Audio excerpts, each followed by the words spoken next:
We need to know who are all the authorized people who can administer anesthesia, right? Not everybody can induce or can administer the anesthetics. We have a separate board, which is the American Society of Anesthesiologists or board certified anesthesiologists or anesthesia providers. So we need to know who are all these authorized healthcare providers who can induce anesthesia.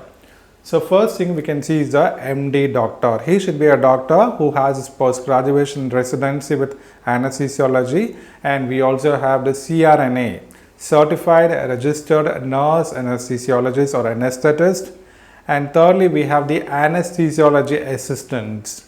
So these are the people who are formally they are being recognized as anesthesia providers. Sometimes the surgeon himself provides the anesthesia. In that case, what you need to do is you will have to report the CPT code for that procedure service and assign modified 47 to show that the surgeon himself has given the anesthesia or the physician who is performing the procedure has given the anesthesia.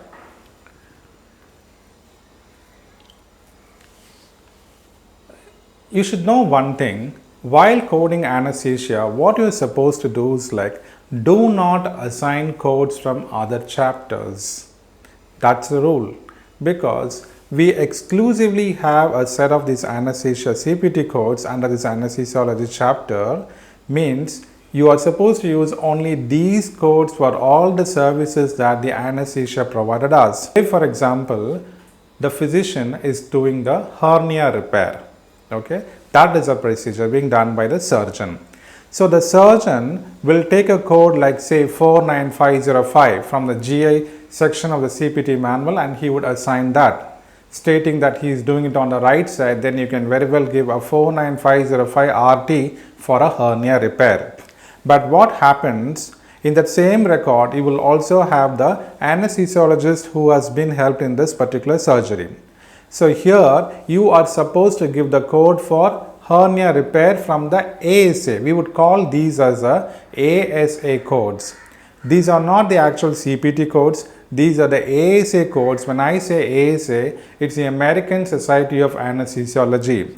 So here this society will also publish a manual called as the ASA manual, where you will have the base units for all of the ASA codes that are being listed, and every year this book is being published by the ASA. So when you are going to code the core anesthesiology, it is advisable to have this ASA manual also handy, because we need to know the base unit of all the procedures that are being rendered.